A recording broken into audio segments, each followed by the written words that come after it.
Ikigo cy'igihugu gishinzwe amashuri makuru mu Rwanda HEC cyateguye imurikabikorwa ry'amashuri makuru n'amarushanwa ya STEM hagamije kumenyekanisha uruhare rw'amashuri makuru mu guteza imbere ubushakashatsi no guhanga ibishya hagamijwe guteza imbere ireme ry'uburezi mu mashuri makuru no gushakira ibisubizo ibibazo igihugu gifite.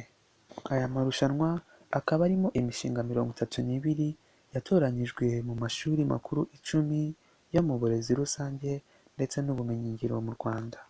Hakaba hazavamo imishinga 5 ari nayo izatsinda, iya mbere ikegukana miliyoni zigera kuri 5 naho iya gatanu ikegukana miliyoni 1.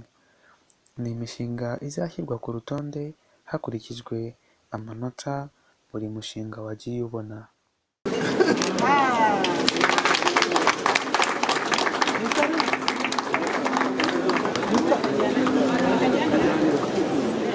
Rero twebwe dushinzwe amashuri makuru. Dushinzwe amashuri makuru ni ukuvuga ko n'abo ba secteur privé nabo barize. Kimwe n'abarimu, kimwe namwe. Buri muntu wese ufite mikoro, yaba ari uri mu kuririmba, yaba ari mwarimu ufite icake mu ishuri, yaba ari ukubura umuhanda, uwo muntu wese yanyuze mu ishuri. Private sector rero byo dukorana nabo ni ukubakangurira mpamvu nababonye aha ngaha banahari. Nabo nibaze bafite ibyo bakora, abanyeshuri bariyo kubishoboka. Nabo nibaze bamenye ko hari abana bafite ubwenge kurya n'ejo bundi bazagura tekinoloji cyangwa se ibyo bazaba bavuga.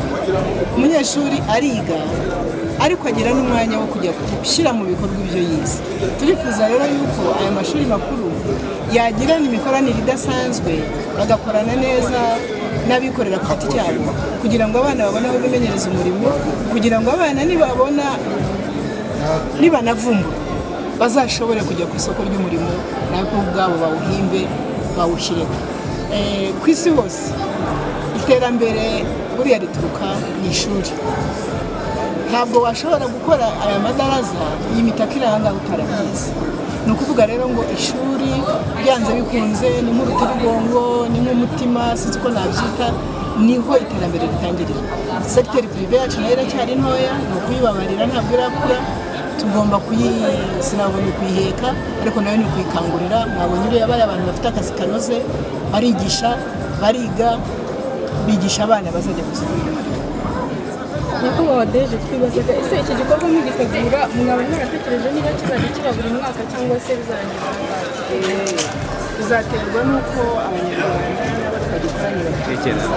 Bigaragara ko bizaba byiza icyo tubikoze buri mwaka tuzabikora, ariko nanone niho buri mwaka twakagombye kugira icyo twerekana kugira ngo nk'ubu twabibakoreye, ariko nta n'ikibuza yuko n'abatwagura iminsi iri imbere bakwicara bakabikora. Na university ubwayo mu bindi bihugu bagira icyo bita umunsi baba bafunguye abantu bakaza kureba ibihakorerwa kugira ngo noneho bazazana applications for a college, not a university, but for a college, one of the colleges in a university. But I'm now taking the summation of all the applications recorded for Rwanda. Of the 1,104, we have 2,282 from the University of Rwanda. I'm sorry, these are not the current figures. Those are up to last year, actually around October last year. I know we may be having now much more than this, maybe close to 3,000. But at least up to last year, that was the figure. The second, I'm sure you will not be surprised, the second with 448 publications is RBC. The third with 250 publications, and you'll be surprised I'm sure, is UGHE, University of Global Health Equity. And the fourth is CHUK with 213 publications. And the fifth is Rwanda Military Hospital with 175, PNH, IBM, I couldn't even understand, with 108, DFG FI with 85, King Faisal Hospital with 84, Minister of Health with 88. I don't know, I should have put it earlier than FG, FI. RDB, surprisingly. I'm sure none of us thought RDB would be one among those to be recorded by the Web of Science as a contributor into the journals. I don't know how they did, but RDB contributed 72. RAW is 69. CHUB with 40. ULK with 3.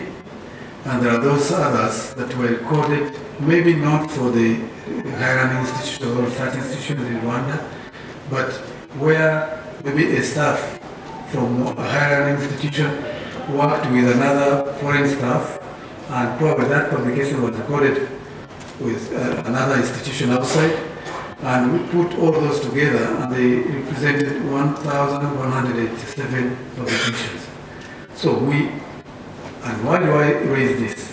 It's because most of the time we contribute, yes, but not for ourselves, for others. We contribute and it gets recorded with another institution. And I'm sure of these 1,187 publications, there are other institutions that are celebrating having achieved that score. Yet they should have been our own publications. And I'm sure when we recorded this 2,282 publications for the University of Rwanda up to last year, I'm sure there is much more. Much more, and I will come back to that and why. Much more has been recorded elsewhere. It should be to the tune of more than 5,000 or so, because those of you who are coming from the University of Rwanda know that you work a lot. There are so many publications that even if we were to gather those that were recorded as high impacting journal articles that you published, they are more than the figure that is presented here. But all that is being recorded with other institutions.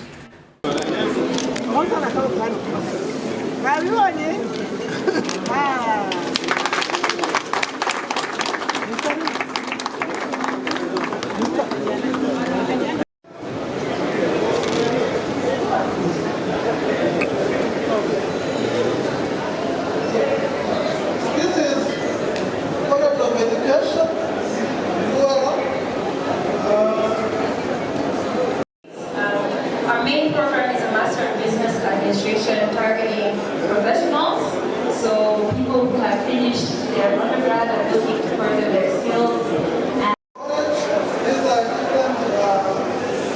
Research program.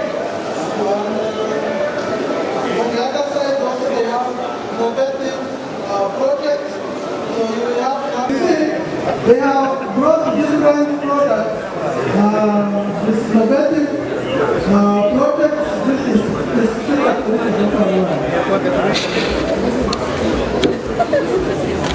so on the other side, we have this is for legal practice and development. Yes, so they have different products, so many different services and programs for that institution. You can continue to next week. So these are different products. On the other side, this is the drone.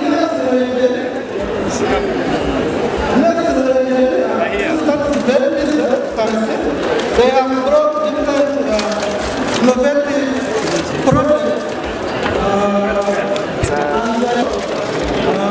And can assist surveying equipment. There are so many. You can. Yes, nahoze ngira ngo birasohoka bitandukanye. Mugomba ko improving. Ibizima bikajya ahandi, ibindi bikajya ahandi. Yagombye kuba biseparate.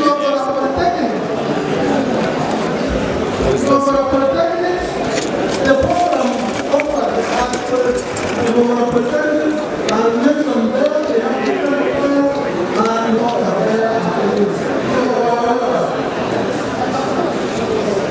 on this side,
I think this is the sum for radio service. So you will have time to visit this standard like this. You talk to get more questions. This is also